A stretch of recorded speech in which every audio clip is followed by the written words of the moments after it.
Hi,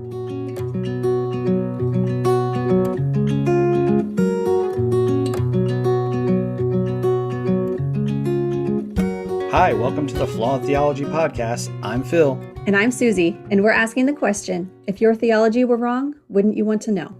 We want to start out with a trigger warning, content warning, as today's topic will delve into sensitive areas, including child indoctrination, child slavery, child psychological abuse. While we have no intention to be purposely graphic, we are cognizant that many people have experienced trauma in their lives, and we don't want to cause any undue psychological stress or damage. If these are topics that are sensitive for you, we look forward to having you back in our next episode. This episode is called The One with the Child Soldiers, and the reason we named it that is because we're going to talk about childhood indoctrination and how indoctrination can lead to extreme behaviors. So in one of my earlier posts, I referenced the idea of child soldiers. You've probably all seen these videos or pictures of kids in the back of pickup trucks in some jungle road with AK-47s, and you've probably wondered to yourself, well, how do these kids get to this point where they're brainwashed into participating into storming into a village and just killing people?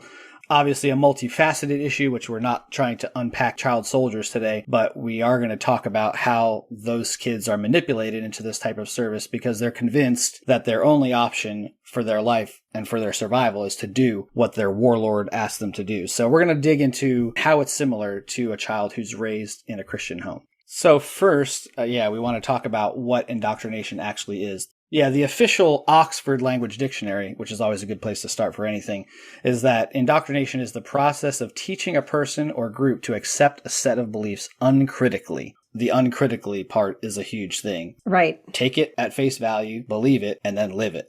I know for me, when I hear the word indoctrination, I have like a visceral reaction to that word. And I think if you talk to many Christians and said that what they're doing to their children in training up a child as a believer is indoctrination, they would argue with you pretty strongly. So we want to kind of talk about why that type of child rearing is indoctrination. And I think there is probably a sliding scale of indoctrination. You can have light indoctrination. You could have heavy indoctrination where the child being indoctrinated is trapped in a bubble. My level of indoctrination when I was a child was sometimes high and sometimes low. I wasn't in a bubble, but I was definitely told this is the correct worldview. Don't question it. So if you imagine indoctrination like a bubble, if you're inside the bubble, you're being indoctrinated. Inside the bubble with you are unsupported claims, mythology, shame and guilt, withheld information, and misrepresentation of facts, and the forced unquestioning acceptance of toxic doctrine. Okay, so outside the bubble, the child does not have access to are science and reason, critical thinking skills, informed decision-making, choice, and empowerment. When I was growing up, I had both of these areas. I was sometimes inside the bubble and sometimes outside the bubble. When I was outside the bubble, it really helped me see what was wrong inside the bubble. Yeah, and I think mine was probably always in the bubble. I don't think I even had any concept of life outside the bubble as a child, and probably not even until I got into college or after college, because I was in Christian education from kindergarten all the way through college. So you were always in private school? Always in private school because public school was evil. Went to Christian college, went to a Bible Institute, the whole thing. So I don't think I had even the concept that there was an outside world except for what I was told inside the bubble about what the outside world was, which of course was evil and scary. Us versus them. Yeah, a lot of us versus them. Outside is scary, inside is safe. One of the problems with indoctrination is that it makes children into Christians or Muslims or whatever religion, if you want to draw the analogy to the child soldiers. So why is it acceptable to create a 5-year-old Christian when it's obviously ridiculous to say my 5-year-old child is a Republican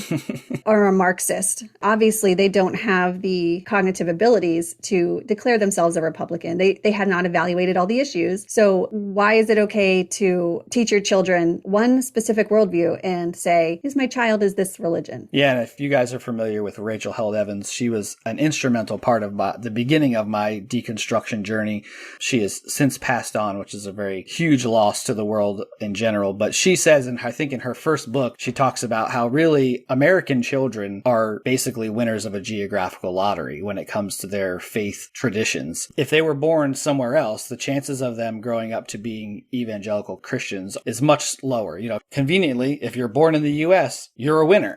But if you're born anywhere else, there's no way you can win that lottery. So I found a lecture by a neuropsychologist, Nicholas Humphrey. It's fascinating. This is a quote from his lecture. Children, I'll argue, have a human right not to have their minds crippled by exposure to other people's bad ideas, no matter who these other people are. Parents, correspondingly, have no God-given license to enculturate their children in whatever ways they personally choose. No right to limit the horizons of their children's knowledge, to bring them up in an atmosphere of dogma and superstition, or to insist that they follow the straight and narrow paths of their own faith. That's a pretty strong statement. I love that. Yeah, I'm trying to read that quote through the eyes of my parents, and they would agree with 0 words in that thing. They would say that parents actually do have a God-given license and actually a responsibility to enculturate your kids in the ways that they believe. You know, they have supposed biblical basis for that, which we'll talk about some of the verses in the Bible that really indicate that indoctrination is okay. And no, it's required. Oh, yeah. And yeah, it's not just okay, it's required.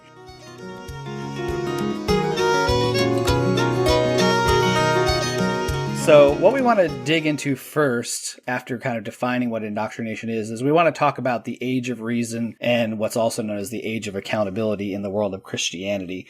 In cognitive development in science and how children grow up, there's basic child development milestones that kids develop at certain ages. And you could research this for a really long time. We're not going to go into a huge amount of detail about all the developmental milestones. So how old were you when you were saved? So I became a Christian, quote unquote, at age 4. Oh. The age we're going to start at in this discussion is actually age 5. You'll kind of see that at age 4 and 5, there's nothing in these lists of developmental milestones that would indicate that I should have been willing, ready, or able to make this type of decision. Right. There's a couple of categories with these developmental milestones. There's thinking and reasoning, which basically is just like a child at age 5 is able to know their address and phone number. They can recognize letters of the alphabet. They can count 10 or more objects. They understand the basic concept of time. I have 3 asterisks next to that one because a very basic understanding of time, which means they can't understand eternity. Oh, interesting. In the emotional and social realm, they want to please and be liked by their friends. Think about some of these and how they would relate to someone making a eternal decision. Want to please and be liked by their friends. You could probably include parents in there. Agree to rules most of the time. They show some measure of independence. They're more able to distinguish fantasy from reality, but still enjoy playing make-believe. Then there's the area of language. They can carry on a conversation.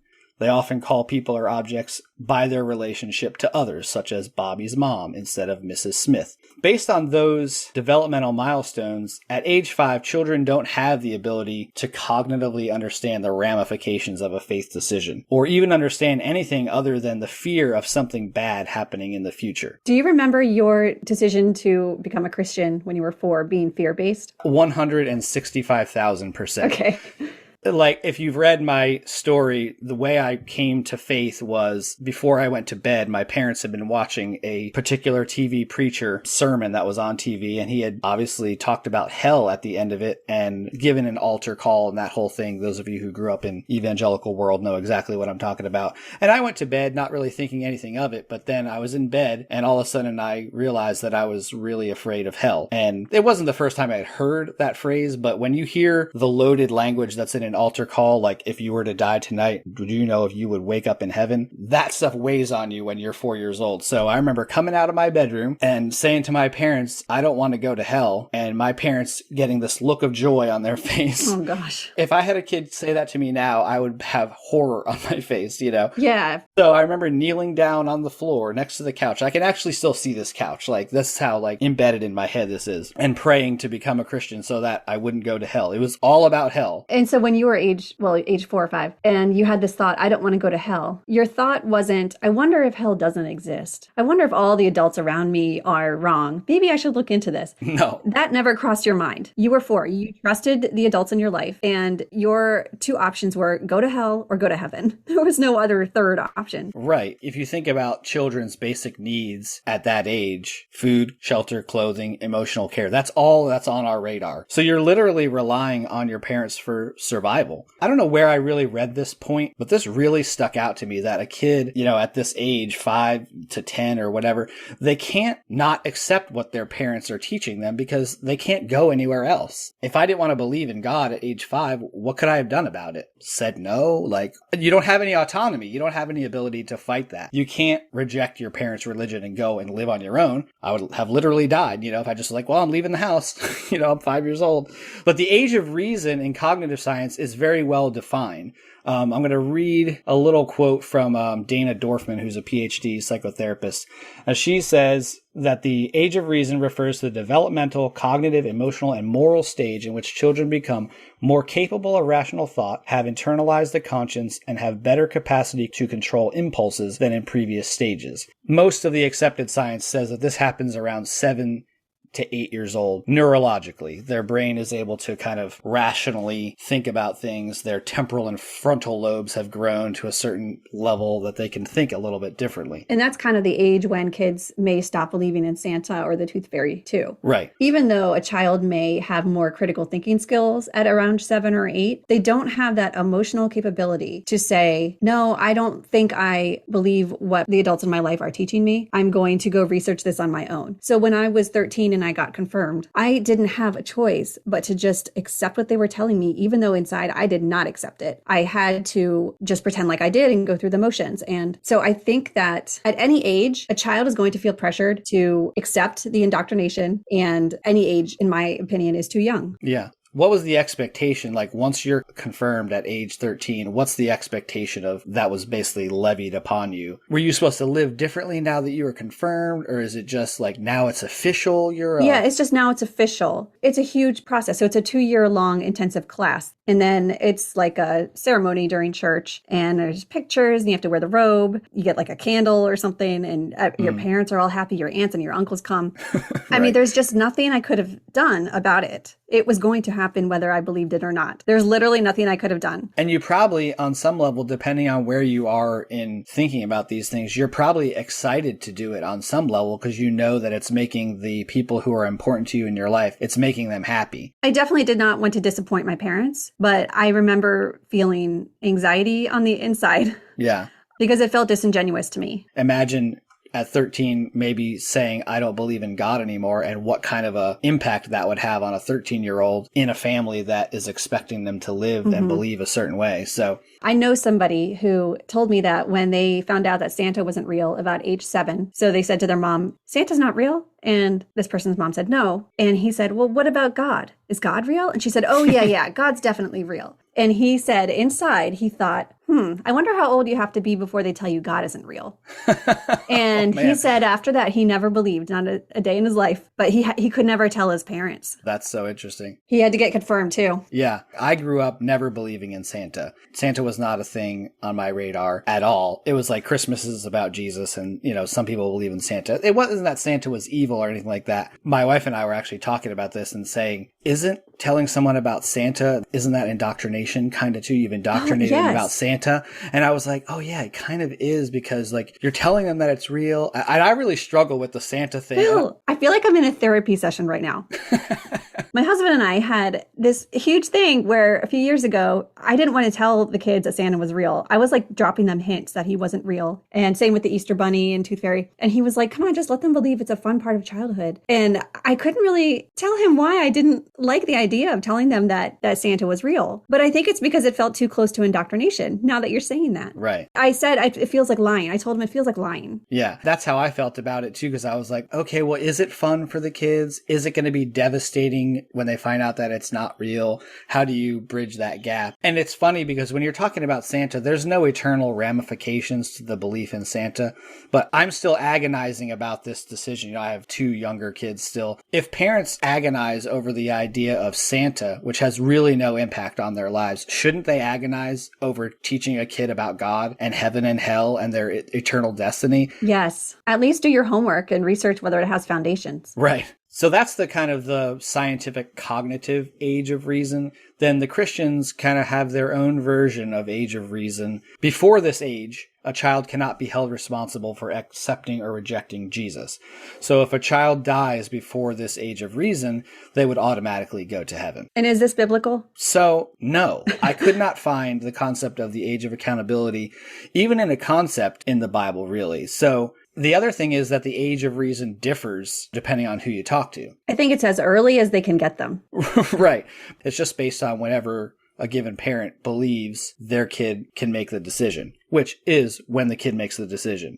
Then they're old enough to understand it. And this, I think, might differ by denomination because at least in my church with the Missouri Synod Lutherans, we had confirmation, and that's basically when you're making the choice. But we never really talked about getting saved. We didn't have that kind of language. Okay, interesting. Yeah, when we baptized babies, that saved them from going to hell. They believed that if you didn't baptize the baby and they died, they would go to hell. It was like a holdover of you baptize the baby until they're old enough to accept Jesus in confirmation class. So that's basically like fire insurance from age 0 to age 13. Yeah, to bridge that gap. I don't think I realized that the baptism was critical. I guess I realized it was critical for salvation, but I didn't think about it in the terms of age of accountability. And yeah, that's their coverage. So then a family who didn't baptize their baby, then those kids would die and go to hell if they died at age 4, but the baptized kid wouldn't. Oof. No, I didn't check the actual LCMS doctrine, but I remember people telling me this, and I remember my pastor saying this kind of thing. So at least that's what they believed at my church. That's even more brutal, I feel like, than making a kid make a decision at a young age or encouraging it. Or maybe they're equally brutal. I'm not sure. But isn't it weird that the baby would go to hell because somebody else didn't pour water over its head? Right. This might be a good time to bring up the recent priest that's been in the news. Oh, yeah. Who said his magic words wrong. I guess he discovered that he'd done something like 3,000 baptisms, and he said one word wrong in all these baptism ceremonies, and the Catholic Church said that all of his baptisms were illegitimate, and it also would mean that any other sacred rite for those people would also be null and void, which I find really interesting because does that include marriage? People have been living in sin. Right. This guy resigned because he was like, oh my God, this is ridiculous. I can't handle it. But imagine the weight of guilt that poor guy must have because he thought he was doing God's work. And he said we instead of I in the thing. We baptize you. Right. But that means that God can't see what's in somebody's heart. God can't see intentions. Right. He's hung up on word choice. And this is words that aren't even biblical. So it's words that the Catholic Church made up in the first place. It's like a magic spell. Yeah. You might as well be saying Expelliarmus. Yeah, it's like Harry Potter. But yeah, so there are a few verses, I guess, that are used as kind of the backing for this concept, but it's really limited. I'm going to read the actual verses because the one, I just can't even understand how they use this for accountability, or age of accountability. It's a real stretch.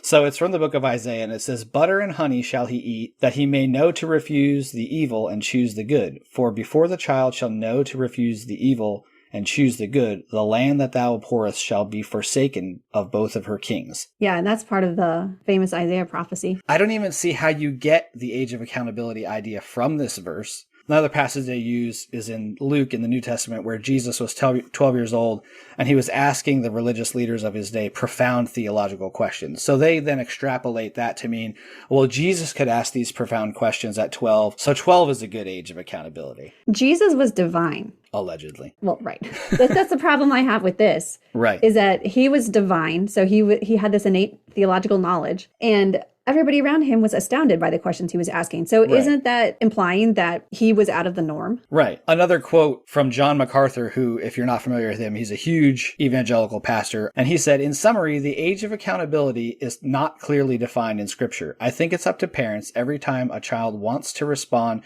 and open the heart to Christ, you need to encourage that all the way along until they come to that point where it's a genuine. And the Lord knows that even if you don't. When I read that, I kind of shuddered. Oh, Well, you need to encourage that. right. And they're even saying, even if it's not real, you just keep pushing it until it is real. Yeah. That is not giving the child any type of choice. So what's the problem?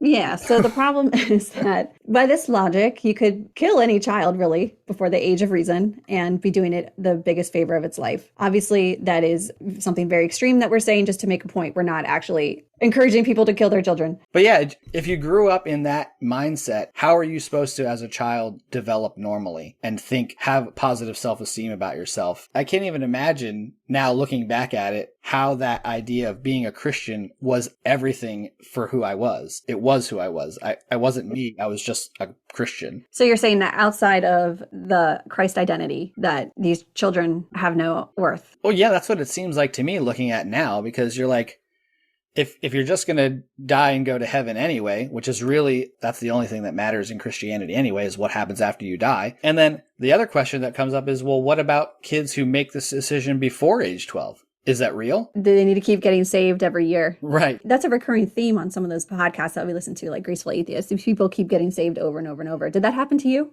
Yes. And you never called it getting saved again. You called it rededication. Ah. I mean, I was always afraid that I hadn't done it right.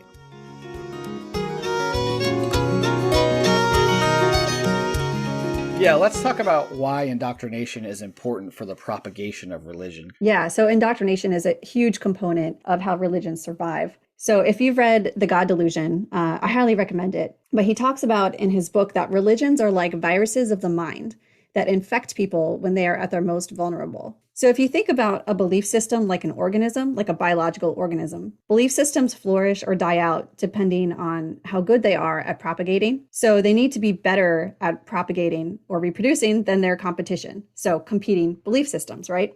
So it seems logical that the belief systems that survive are the ones that are better at implanting themselves into young, vulnerable minds that have no critical thinking skills.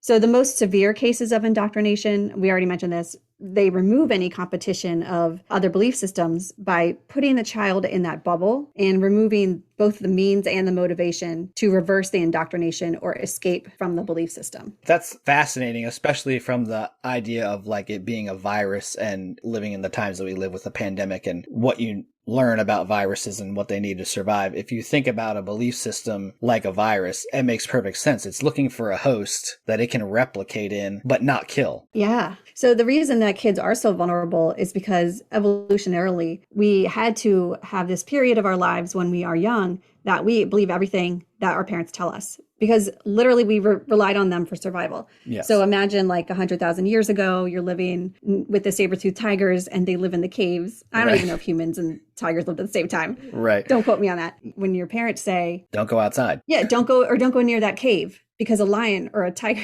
whatever, lives in there. Right. You're going to listen because your survival depends on it. Right. But then that also means that your mind is open and vulnerable to these also crazy things that people believe. Right. And that applies today because you tell your kid to not touch the stove when it's hot. Yeah. They have to blindly accept that that's true and it's for their own safety and survival. Don't run across the street because there's cars. You'll get hit by a car. A really interesting example of the bubble is about the Amish. So the Amish people live in a very dense bubble. They're actually really close to me. You live farther away, but yeah, they're pretty close to me. And when we drive up there, we see them like in their buggies, like driving through the street. It's just so weird looking at all their farms and seeing how they dress. And it's just a really interesting way of life, but they are very, very isolated from everybody. Okay, so this is from the Nicholas Humphrey lecture that I mentioned earlier. An interesting test was provided in the 1960s by the case of the Amish in the military draft. The Amish have consistently refused to serve in the armed forces of the United States on grounds of conscience. Up to the 1960s, young Amish men who were due to be drafted for military service were regularly granted agricultural deferments and were able to continue working safely on their family farms. But as the draft continued through the Vietnam War, an increasing number of these men were deemed ineligible for farm deferments and were required instead to serve 2 years working in public hospitals, where they were introduced, like it or not, to all manner of non-Amish people in non-Amish ways. Now, when the time came for these men to return home, many no longer wanted to do so and opted to defect. They had tasted the sweets of a more open, adventurous, free-thinking way of life, and they were not about to declare it all a snare and delusion. These defections were rightly regarded by Amish leaders as such a serious threat to their culture's survival that they quickly moved to negotiate a special agreement with the government under which all their draftees could in future be sent to Amish-run farms so that this kind of breach of security should not happen again. Suppose that, as the Amish case suggests, young members of such a faith would, if given the opportunity to make up their own minds, choose to leave. Doesn't this say something important about the morality of imposing such a faith on children to begin with? I think it does. In fact, I think it says everything we need to know in order to condemn it. That's really interesting. If you have visited some of the museums or the Amish farms and stuff where you can go that are kind of more touristy, there's a certain sense of wonder of like, oh, it's really cool that they were so self-sufficient. But a lot lot of those places gloss over the religious indoctrination. Mm-hmm. And you've seen all there's shows on now about Rumspringer and what happens when when kids leave the farm and all that kind of stuff and how they're treated. And I tried to look up more about this. It's cited in the article that I was reading, but it looked like it was in a book, so I couldn't locate the book. To wrap up that topic, the idea of indoctrination is really central, and it's really a necessity for a religion or a belief system to survive and thrive. You can't do it when you give people free choice, and you can't give people a whole bunch of religious options and then say, hey, you pick the best one. That's why so many fringe beliefs die out or other religions die out, because they didn't have this indoctrination piece. Or evangelizing wasn't part of their religion, or there wasn't punishment for not being that religion, or there wasn't an eternal reward. Like, there's these aspects of a religion that make it easy to propagate. Right. Christianity has all those aspects: indoctrination, punishment, reward.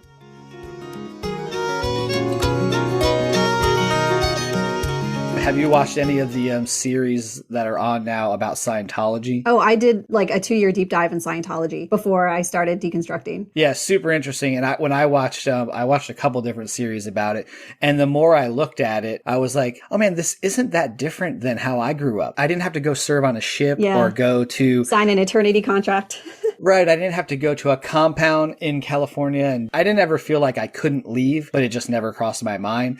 But the principles and stuff were really similar. And most people you would talk to and say, oh yeah, Scientology is wacky. But then you say, well, Christianity is the same thing or same idea. They'd be like, oh, no, it's totally different. So honestly, Scientology played a big part in my deconstruction. It felt safer to me than actually dismantling Christianity or taking a really close look at it. And as I was reading and learning about it, I was subconsciously drawing these parallels between Scientology and Christianity. And by the end, it had really brought my willingness to examine Christianity way up, because I thought, well, Scientology, it's obviously fake. It's a cult. It's made up by people. Why isn't Christianity also fake, cult made up by people? I really need to look into this. Right. So I'm glad you brought this up, because we have a list of characteristics of a cult that it's a pretty long list, but we are not going to go into all of them. We're only going to look at the ones that are associated with indoctrination. These are the characteristics of a cult. Questioning, doubt, and dissent are discouraged or even punished. So would you say that's accurate in terms of most religious upbringings? Oh, for sure. You can ask a question as long as you come to the right conclusion. I didn't even feel like I could ask questions. Like, I remember trying to, and remember I couldn't get, my pastor said I couldn't get confirmed if I didn't believe it. And all I did was ask questions. I was just asking questions. And I never said I didn't believe it. Right. Mind-numbing techniques such as meditation, chanting, speaking in tongues, denunciation sessions. I don't know what that is. That's like where you denounce something and say, oh, I won't do this, I won't do that, Okay. Debilitating work routines. We never had that, but Scientology does. Right. Are used to suppress doubt about the group and its leaders. Mind-numbing techniques. When I read that, I was like, oh yeah, because sometimes I would look around church and think, what are we doing? Like, this is so weird. We're all chanting the same thing week after week in unison. We're just chanting what we're reading in this bulletin. Why are we doing this? And as soon as that thought would pop up into my head, I would push it right back down because it was so uncomfortable. Right. For me, the mind-numbing technique is musical worship. The more I dug into how music is used as a manipulation tool, that's mind-numbing. And there's a lot of very interesting studies about how you can get the same physiological and emotional response from non-Christian music that you can get from Christian music if you use the techniques. And a lot of Christian worship leaders are using these same emotional manipulation techniques in the context of worship, which makes them even more powerful when you throw the idea of a deity on top of it. So did you ever speak in tongues? Never got to tongue speaking. I did eventually get to a fairly emotionally expressive church where I got comfortable raising my hands in worship, but that's about it. The leadership dictates sometimes in great detail how members should think, act, and feel. This one definitely applies. They tell us what to think. They tell us what to believe. They tell us what to feel. Lutherans are very non-feeling. They don't like feelings at all. Oh, for sure. Like, your whole life is basically mandated of what you can do, like who you're supposed to marry. Dating is you only date for the purpose of marriage. You can't have sex before you get married. And when you get married, all that kind of stuff, how you discipline your children. Right. And this also applies with parents telling their children to think this way. So there's a polarized us versus them mentality, which causes conflict with the wider society. And this goes with keeping those kids in the bubble. I didn't have this too bad, but there was definitely a stigma against non-believers or atheists that always kept me thinking, oh, I don't want to be that. Right. I have to find a way to believe because I don't want to be that. Yeah, and that us versus them thing is where you get a lot of the militants in Christianity, where everything is a battle. You know, you're always in some kind of spiritual warfare against principalities and powers and rulers in high places. But there's no proof for any of that stuff. It's an imaginary war that people fight in their own heads. But there's even songs about it. Yeah, honored Christian soldiers. Yeah, exactly. There's an actual war going on in Ukraine right now. And I see Christian people posting about pray for the Christians of Ukraine. Yeah, just the Christians. Not all of them are saying that, but some of them are. Yeah, no, but it's like the whole idea of like, well, the only people that God care about in any kind of conflict realm are the Christians. And you're automatically set up for this us versus them, in versus out. And I definitely had this growing up. And I mean, even in some ways, I'm actively working against this us versus them thing now. You know, like growing up Baptist, even inside of the grander thing of Christianity was still a them. Catholics, not Christians. Like if in my childhood, you wouldn't have been a Christian. Lutherans, not Christians. Oh, fascinating. The us versus them, it's like a battle or war. And how do you win a war? More soldiers. Right. How do you get more soldiers? By indoctrinating your children. And that's why childbirth and, you know, restrictions on birth control and all that stuff are so important, because you need more soldiers. That's so true. So the next is leadership induces guilt feelings in members in order to control them. 100% felt a lot of guilt. Yeah. And members are encouraged or required to live and or socialize only with other group members. So this is keeping them in the bubble, keeping your kids in the bubble. In the bubble. I don't know if you had that as much as I did, but like, No. I went to church, I went to Christian school, I went to Sunday school, I went to Wednesday night church, I went to Awana. Literally my whole life was Christian people. So I never was exposed to anyone outside of the bubble. And it was viewed normal. Right. That was normal for you. And Right. I'm really actually fortunate that my parents did not do this to me. They taught me the faith, but I went to public school my whole life. I majored in something scientific and they were totally fine with that. They always encouraged my scientific inquiry. And when I would ask them about, well, what about dinosaurs and the 6-day creation? How does that jive with the age of the earth and everything? And they would just say, well, I don't know. They never said like, oh, well, because the scientists are wrong. I mean, so in some ways you didn't experience like indoctrination to the fullest extent. Definitely but not. you still felt that like guilt and shame and that pressure. Yeah. Which goes to show you that even like you were talking at the very beginning with the levels of indoctrination, even light indoctrination is damaging. It's harmful. Yeah. Oh, definitely. So yeah, those are some of the ways, those are characteristics of a cult. And we'll actually put the link to where we got the full list of these characteristics in the show notes. You can pick apart these things and say, oh, well, Christianity doesn't do this, or it's not indoctrination because of this. But if you're willing to look at these lists, you'll see that there's a lot of similarities between what you would consider a cult, which everyone agrees cults are crazy, but not everyone agrees that Christianity is a cult or that it's crazy. So our goal is to kind of show you there's really some similarities there that you should think about.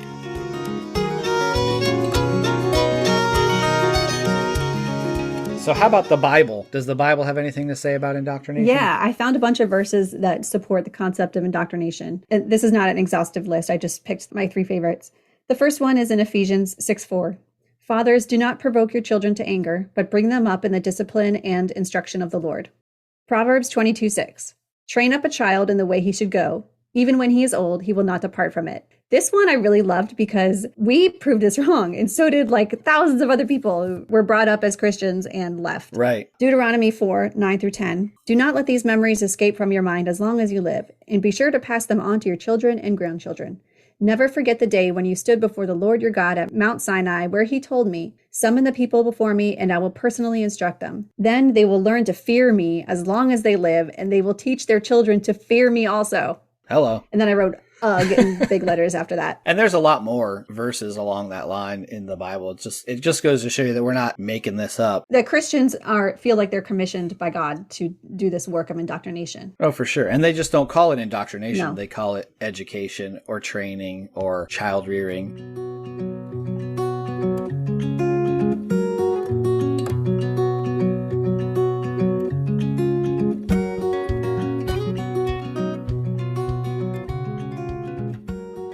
What are some of the harms of indoctrination? We have kind of a long list here, and there's probably even more than these. So I'll talk about this study that I found. I actually heard about it on a Thinking Atheist podcast. So the process of indoctrination can damage a child's critical thinking skills and make it more difficult for them to differentiate between reality and fantasy. So there was a paper in Cognitive Science, and it was published in 2014. They did 2 studies where 5 and 6-year-old children were questioned about whether the main character was real in 3 different types of stories.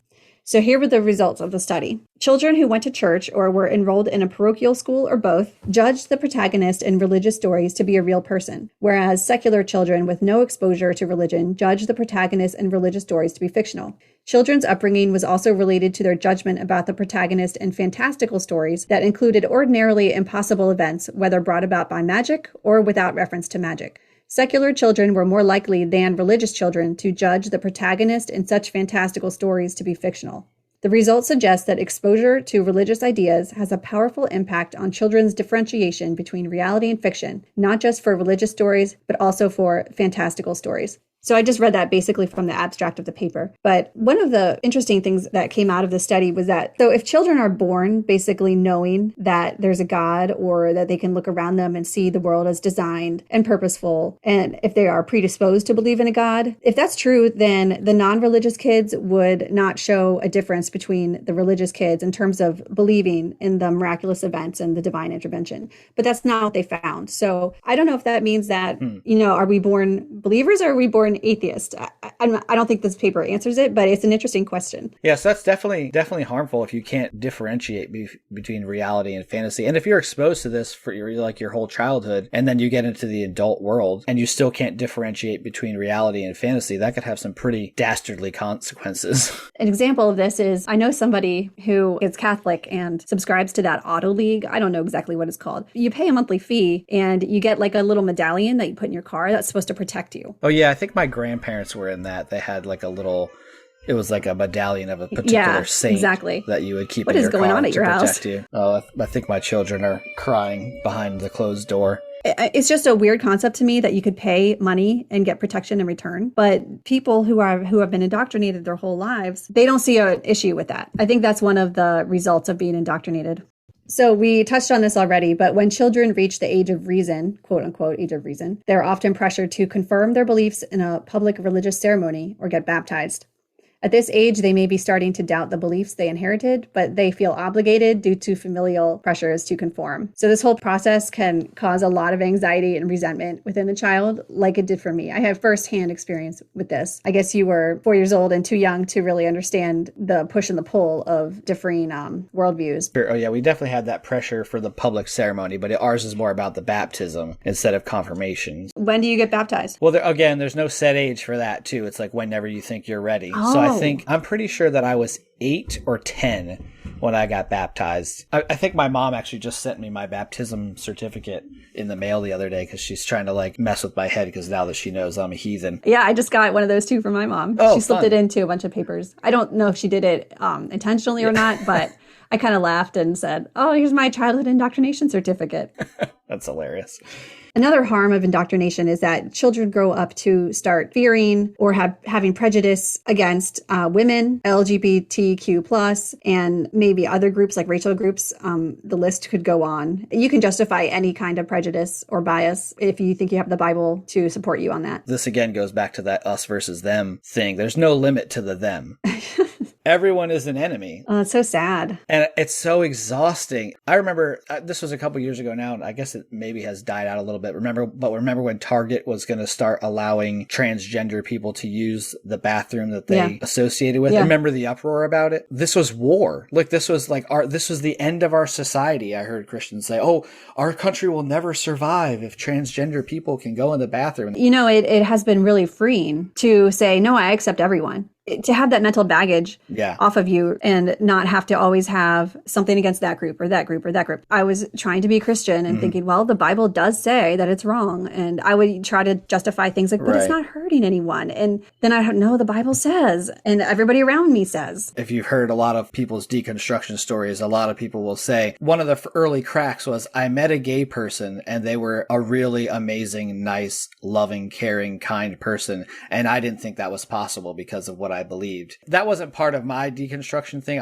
My last church that I went to was very open and affirming, and there was a lot of LGBTQ plus people there, and they were all amazing people. I was kind of already past the point of thinking that they were all going to hell, but man, that indoctrination is so deep in you. I would still look at gay couples. I would still have an internal cringe from it because of that programming, even though I didn't believe it anymore. And it just shows you, I'm 45 years old and that is still in my head. Okay, so story time. This is an example of the harms of this. When I was younger, I don't remember what grade I was in, but I had a really good friend. So a really, really close friend. And there were some rumors swirling around that he was gay. I didn't think he was, but I remember telling my best friend, if he is gay, I'm not going to be his friend anymore. And she looked at me like, what? Are you kidding? Like, you would not be his friend because of that? And I was like, well, yeah, obviously. He's gay. I can't be friends with a gay person. It's what I heard at church. It's what I heard at home. Right. It's what's in the Bible. And at that point, I think I was probably 8th or 9th grade. I was trying to be a better Christian. But now I look back at that and I cringe. And he is gay now, that friend. Yeah. He is gay. He's married to a man. And thankfully, I never unfriended him because of that. Yeah. And if you think about like the rates of suicide and self-harm that people in those communities deal with every day because of the amount of hate and stuff that they have to endure from the supposedly loving Christians. How horrible would that have been of me,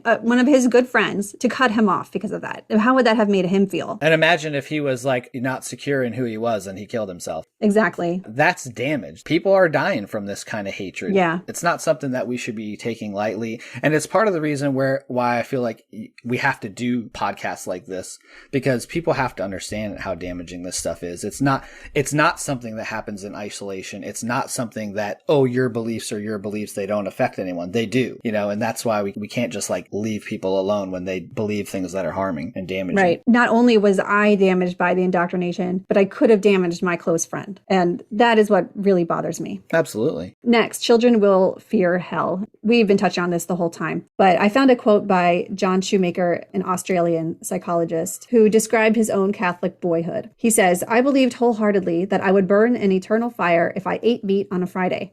I now hear that people no longer spend an eternity in fire for eating meat on Fridays." We're picking on Catholics here, aren't we? Yeah. Yet I cannot help thinking back on the many Saturdays when I rushed to confess about the bologna and ketchup sandwich I could not resist the day before. I usually hoped I would not die before getting to the 3 p.m. confession.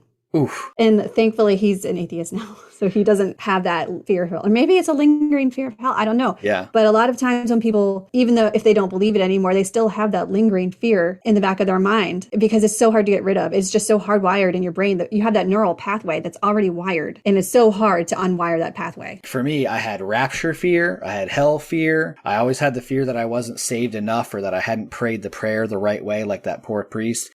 The rapture fear was terrifying for me. Like, if I ever came downstairs and there was no one home, I had problems. I had nightmares about it. Like, I was just a kid. Kids are already afraid sometimes of being alone. Yeah. Like I have young kids now and a couple of them struggle with anxiety and night terrors and stuff like that. I can't imagine to compound those fears that a child might already have about their life with the idea of eternal damnation. And this is where I feel like we're getting into the territory of psychological child abuse. 100% child abuse to harm them in this way and cause all these fears. Like rapture?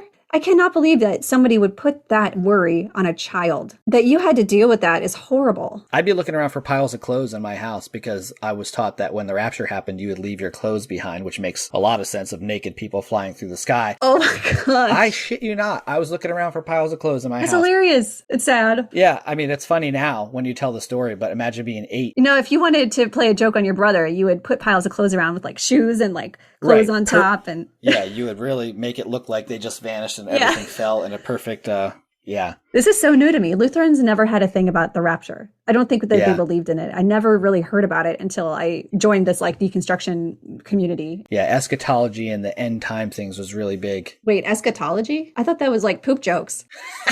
That's scatological. I don't know what that is. Yeah, eschatology is the study of end time things. All right, what else do we have that's harmful in religious indoctrination? That it teaches the skill of holding on to an unsupported belief, even when there is evidence to the contrary. So this is what we would call confirmation bias. If you listen to our last episode, you would already know about this. But once the skill of having a confirmation bias is learned, this child may grow up to believe all sorts of things that are misinformed, like, I don't know, we're going to pick on a few here. Yeah. Anti-vaxxers, science deniers, young earth creationists. Theories. Yeah, conspiracy theorists. We never landed on the moon. The earth is flat. Those kinds of things. I like how we call it a skill, because you actually are learning something because of repetition. Yeah. But the beautiful part is that it is something that can be unlearned, but it's very difficult. So if the child is fortunate enough to have some kind of rationality, they may discover that what they have been taught all their life is not true. Okay, so this process is really treacherous, the journey out of religion. The process of unlearning a worldview can lead to a loss of sense of identity. It can cause family rifts. It can lead to isolation, loss of trust in caregivers. If you're a child still, this can happen when you're a child. I've read stories about, teenagers deciding they're atheists and it causing problems. And, it's just really harmful when you are losing a family and a support structure there. It seems like it's a conditional type of, not for me. I did not lose my family. Right. My family still loves me. They're unconditional. I think the yours is too, but I don't want to speak for you. A lot of times, especially with these more severe types of indoctrination, these more severe cases where the children have been living in bubbles, if they choose to move out of that bubble, you better believe the family will not be following them outside of that bubble. The family piece is probably one of the hardest parts of coming out of indoctrination, because you have to weigh, well, what are the consequences of making this decision? Now, as adults, we can kind of make that decision and say, okay, am I willing to risk this with my family? But still, your family is like the last person you tell about you don't believe in God anymore. I literally just told my family about this not that long ago. They found out, right?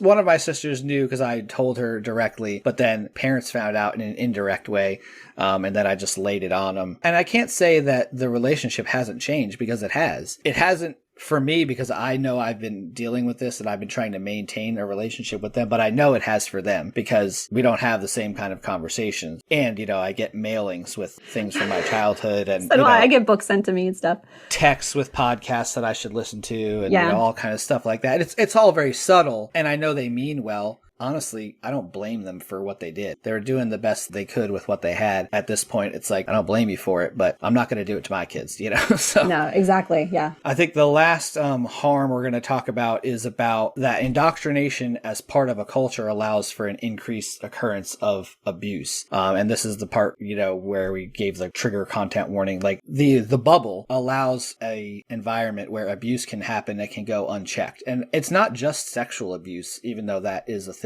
There's psychological abuse, there's physical abuse, and then children of that type of environment can then grow up to be abusers. So you have this cyclical thing where it just keeps on going. They think it's normal. Yeah, you think it's normal. You're like, well, that's how I was disciplined. That's how I was raised. I was actually on another podcast that a friend of ours, I think Jack Robertson, he talked about the Duggar abuse scandal in one of his podcasts, and that was IFB, Independent Fundamentalist Baptist, and the big scandal that came out there with their family and the child sex abuse that was going on there. And it looks shocking to the world because people think, oh, these people are religious. But if you grew up in that thing and came out of it, that kind of stuff makes perfect sense. You see how it happens because there's no accountability in that kind of indoctrinated bubble. It's all handled internally. Yeah. It makes it very dangerous for kids who grow up in that. And I don't think we even need to mention the Catholic priests. Right. I mean, everybody already knows about that and how they are not turned into authorities. They're just shuffled from church to church or parish to parish. And so there's just a whole bunch of child abusers floating around. Yeah. It's terrifying, honestly. And it makes me so sad. Sick to my stomach. Yeah. So we're going to wrap up the section of harms with, this is just a list actually from Jim Palmer, who is a former evangelical pastor. He's got a master's of divinity. He's an author. He writes a lot from a deconversion standpoint, but he posted this list of 10 ways that toxic religion damages children. So the first one is telling kids that they are born into this world intrinsically bad, absent of inherent worth, and repulsive to God is tremendously damaging. Yes. We used to repeat the words, I am a poor, miserable sinner. in church over and over and over. Right. Telling kids that their sinfulness is so bad that it left God no choice but to brutalize, torture, and execute his only child. Yeah, that's a concept that a kid should never have to even hear about. Telling kids that their most natural inclinations are deceitful and that they should not trust their own thoughts and feelings. Lean not on your own understanding, right? Using fear and shame to manipulate kids into adopting certain beliefs and practices related to God. Teaching kids that the rejection, hatred, or diminishment of unbelieving or different believing humans is a sign of devotion to God. So us versus them. Yeah. Teaching kids that it is wrong to question people in authority, particularly religious leaders or teachers. Oh my gosh, I could go on and on about that. Yeah. Teaching kids that sexual thoughts and desires are bad and should be repressed, and that sexuality is a violation of God's holiness. Yeah, purity culture. Failing to equip kids with the skills for free, independent, and critical thinking. Causing traumatic and disturbing feelings inside kids by telling them that lost loved ones, friends, and other significant people in their lives who are not believers are suffering in the eternal torment of God's wrath in hell. Oh, that's a hard one. Your grandma didn't believe, so she's in hell. Like, that's horrible. Yeah. Teaching kids that self-denial, self-sacrifice, and selflessness is the hallmark of true discipleship and maturity. Yeah, it's that whole idea of like, if you deny yourself, then that's actually what makes you a good person. So anything that you do that's good for you is actually bad. And this is like stripping the kids of their identity. Right.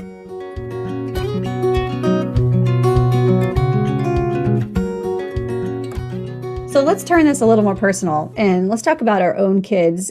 So my daughter was in Christian preschool from the ages of 3 through 5. And the reason is because there are no preschools around here that are not religious. And it was a great school. The only thing I didn't like about it was the religious aspect, but the school itself was great. My son went to Christian pre-K and kindergarten. This was actually at the church we went to. He was going to church on Sunday, and then he was there Monday through Friday. So he was there a lot. Yeah. I switched him to public as soon as I could. There was a story about why we couldn't get him in public. I won't go into it. But so even though I was nominally a Christian, I was always so uncomfortable when they came home with all that religious, like the lessons and, you know, the weekly Bible verses and everything. I was supposed to be a Christian, so I couldn't say, I don't like this. I couldn't say to my husband that I had concerns about it. But looking back, it's because it was indoctrination. And I didn't even know whether all this stuff was true. And so that's why I felt so wrong about sending my kids someplace where they were learning that it was true. And, you know, I also never said the words to them that the Bible is true or that God is real. And I remember we went to my mom's house one time and she was reading him a book and it was a book about God. And my son said, well, who is God? And I was like, oh crap, she's going to know. Like, I haven't been teaching him. She must have been mortified that he was like, I don't know, 3 or 4 and didn't know about God yet. Right. So they both remember a lot of the Bible stories and things. And we caught it early enough so that the indoctrination was not permanent. So what about you? What is your situation? Similar, very similar, because I have a blended family. So my wife had 2 children and then we've had 2 together. All of them, except for the current 3-year-old, have been in church preschools too, for the same reason. There's no preschool that's not religious, which if you even think about that, like churches know, like, let's get these kids early. We've lucked out that all the ones that they've gone to were very light on the indoctrination. You know, they did some coloring sheets, and the one that my 4-year-old goes to now it's a Methodist church. So they're fairly progressive, but you know, they still have chapel and they still do prayer, and we've gone to a couple of the little programs where they sing songs, and I've bitten my hand a couple times because the songs are not gross or anything, but they're, you know, religious. And I'm just like, oh, I hope she doesn't really know what she's singing about. My daughter would come home singing songs too. Yeah. And I have to amend my statement that there are non-religious preschools in our area, but they're so expensive. So we didn't even look at them. Right. My stepkids they're now 9 and 11, they weren't really exposed to church at all except for preschool. And then when I was in my last faith community, they had a kids program there. It was not indoctrinating at all because it was very progressive. So it was more about God is love and, you know, all this kind of stuff. So my older kids now ask sometimes about religious things, and my wife and I both are like, that's something you can figure out for yourself later. Perfect answer. Yeah. Our answer for a lot of things are, well, some people believe that. So it's the easy way for us to not say, here's what you should believe, but here's what some people believe. So, and like I was saying earlier, like, since they don't have to think about eternity and religion, the anxiety and things that they deal with, they can focus on that from a psychological standpoint, like with a professional, as opposed to me sending them to the pastor where they can just say, oh, you just need to pray more, or you just need to believe more. Read your Bible more. if we're not going to be indoctrinating our kids, how do we educate them? Yeah. And I've thought a lot about this over the past year or so. Yeah. Yeah, me too. So I think that one thing we can do is teach them about all world religions in a factual, unbiased manner. Show them how religions are developed. And I think it's important to show the similarities between, Yahweh, the ancient Hebrew religion, versus the religions of neighboring regions in the ancient Near East. Mm-hmm. It's so easy to see where it comes from. When I was indoctrinated, I never learned about the origins of Jewish faith or Christianity. And if I had, I probably wouldn't necessarily have bought into it. That's something new to me too. I've been reading some blogs and some things about ancient mythologies, and the parallels are so obvious. It's like, man, I wish I would have seen this when I was younger. The Noah flood story. Yeah, they're all the same. The Garden of Eden story, there's so many parallels to other stories in mythology. Yeah, it's important to show where things came from. Yeah. Another thing that I know we both do, I think, is talk about science and biology and the universe. We've been watching that show Cosmos, which is based on the book by Carl Sagan, and it's fascinating. Like, I love watching that stuff, and I'll watch it with the kids, and they ask questions. A lot of it is like over my head. Sometimes it's like, well, let's pause and let's talk about it. And that's how I heard about quantum entanglement in the last episode. Oh, nice. So do you remember that episode where we haven't gotten that far? Where I think we're only like 3 episodes into it. Oh, I think it's in the 2nd season. Okay, it's so fun. It's a great show. Yeah, and I really like how he talks about time and like how our time on this universe is like this tiny little dot in the grand scheme of, the whole universe. So I think that's really important, talking about science, biology, the universe, giving rational and scientific explanations for things that happen, not giving them fantastical explanations. And another thing that show does really well is highlight the importance of critical thinking. Mm-hmm. Watching Cosmos is a good way to foster a sense of wonder in our kids. And that's one of the things that I've been trying to do, is really emphasize with the kids that no question is off limits. No question is dangerous. Right. And they should have a curiosity about everything. Yeah. So Nicholas Humphrey, who I think this is the 3rd quote that I've quoted him today, he says, therefore, we should feel as much obliged to pass on to our children the best scientific and philosophical understanding of the natural world, to teach, for example, the truths of evolution and cosmology, or the methods of rational analysis, as we already feel obliged to feed and shelter them. So he's putting these truths on the same footing as food and shelter. It's just as important. Oh, for sure. Yeah. And then lastly, I think explaining the idea that what someone believes is often based on where they were born, who their parents were, and encourage them to be accepting of other people's beliefs, but also not being afraid to challenge them in a respectful manner. Every family is different, and there's not really one that's better than the other, and trying to find the good in other people is very important when you're educating your kids, because that's a skill that's going to translate to other aspects of their life. It's not just about religion. It's about that other people's beliefs matter, and even if you think they're wrong, there's still a way to be respectful of that person without being mean, without being aggressive, without judging them. That's something you don't learn when you're indoctrinated. And not just beliefs, but we can extrapolate that to people's identities, like gay people. Mm-hmm. Don't stop being friends with somebody just because they're gay. I wish I could go back in time and tell myself that. Right.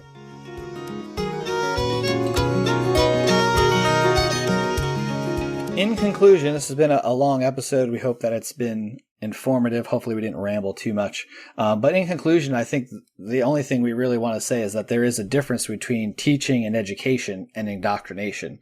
Indoctrination preys on the extremely malleable mind of a child. It really destroys their ability to critically think. Basically, ask yourself, am I encouraging critical thinking or am I encouraging dogma? That's a good litmus test. As parents, you have an obligation to teach your kids, but make sure that you're actually teaching and that you're not indoctrinating. The things that we teach should be justified with evidence and have a basis and a foundation, and shouldn't be unverified assumptions. We should not be shielding our kids from other belief systems and exposing them to only one worldview.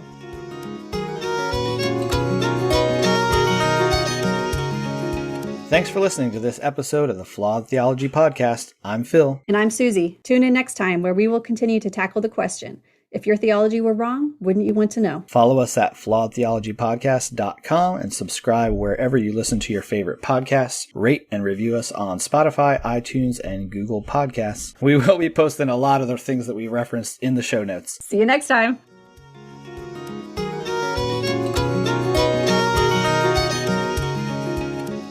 While we have no intention to be intentionally... No.